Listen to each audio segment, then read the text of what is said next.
জমা দিছি প্রবাসে গিয়ে দেশের উন্নত করার জন্য। সেই টাকা মেরে আপনারা মাস্তি করবেন, ক্লাবে উড়াবেন, মদ খাবেন, জুয়া খেলবেন। এটার জন্য আমরা আমাদের কষ্টার্জিত টাকা দিছি, এটার জন্য আমরা আমাদের শ্রমের টাকা দিছি।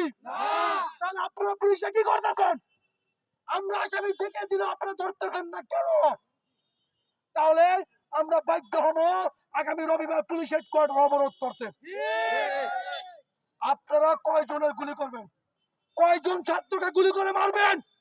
আমরা বুকে রক্ত দিতে প্রস্তুত আছি। তবে এই রাজপথ ছাড়বো না। আমরা আমাদের টাকা চাই। আমরা কারো বাপের টাকা চাই না, কারো দলের টাকা চাই না, কারো পকেটের টাকা চাই না। আমরা আমাদের টাকা চাই। আমরা বাংলাদেশের শিক্ষিত সমাজরা যদি ভুক্তভোগী হয়, বাংলাদেশের স্টুডেন্টরা যদি ভুক্তভোগী হয়, তাহলে আর সাধারণ মানুষ যাবে কোথায়? কোথায় যাবে? ওরা মার্সিডি গাড়িতে চলে, পাজারো গাড়িতে চলে, বিএমডব্লিউ গাড়িতে চলে। কাদের টাকা রে ভাই? এই যে শিশির, ওর বাড়ি নেত্রকোনা, আমরা নেত্রকোনা যাই, ওখানে গিয়ে দেখি ওর একটা ভাঙ্গা একটা ঘর। আশেপাশের মানুষ বলে ও 20 বছর ধরে গ্রামে যায় না, কিন্তু লাস্ট 6 মাস ধরে ভালো একটা দামি বিএমডব্লিউ ল্যান্ড ক্রুজার গাড়ি নিয়ে এলাকায় আসে। কই থেকে টাকা এগুলা? আমাদের কোটি কোটি টাকা নিয়ে আত্মসাৎ করে আবার ডিগলারদের ভিডিও করে যে পুলিশের পকেটে। আরে আপনাদের লজ্জা করে না পুলিশদের? একজন প্রতারক বলে পুলিশ ওদের পকেটে টাকার কাছে মনুষ্যত্ব বিক্রি করে দিচ্ছেন। আমরা স্পষ্ট ক্লিয়ার করে বলে দিলাম, আগামী রোববার যদি আমাদের এর ভিতরে কোনো ফল রেজাল্ট না পাই, আগামী রবিবার পুলিশ হেডকোয়ার্টার অবরোধ থাকবে। এক পা আমরা পিছিয়ে পা হাঁটবো না।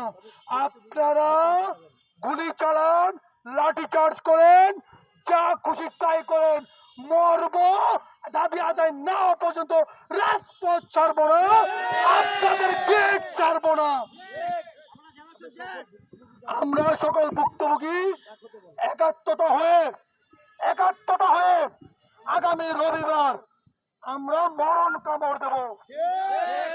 দনিয়া varsity, Titumir, Dhaka college, Jagannath, Jahangirnagar, Mirpur college সহ যারা যারা আছে এবং আরো যারা ভুক্তভোগীরা আছেন, সবাই মিলে অন্ততপক্ষে আগামী রবিবার আমরা একটা 10 থেকে 15,000 লোকের একটা শোডাউন দেব।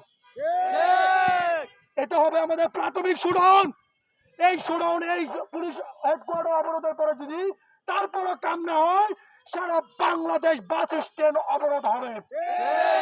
সারা বাংলাদেশে বাস স্ট্যান্ড বাস বেরোতে দেব না কোন স্থান থেকে।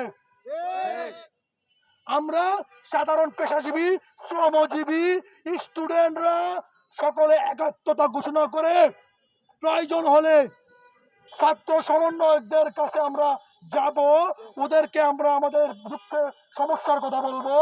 ওদের সমস্যার সময় যখন আন্দোলন ছিল তখন আমরা সবাই একাত্মতা ছিলাম, সবাই রাজপথে ছিলাম। আজকে আমাদের উপর অন্যায় হবে, আমাদের উপর অন্যায় হবে, অবিচার হবে, আমাদের টাকা আত্মসাৎ হবে। আমরা কি ওদের পাশে পাবো না? অবশ্যই পাবো। লাঠি খাইছি, রাবার বুলেট খাইছি, বাড়ি খাইছি, এখনো পা ল্যাংড়ায় হাঁটি। বেশি দিন হয় নাই, 1 মাস।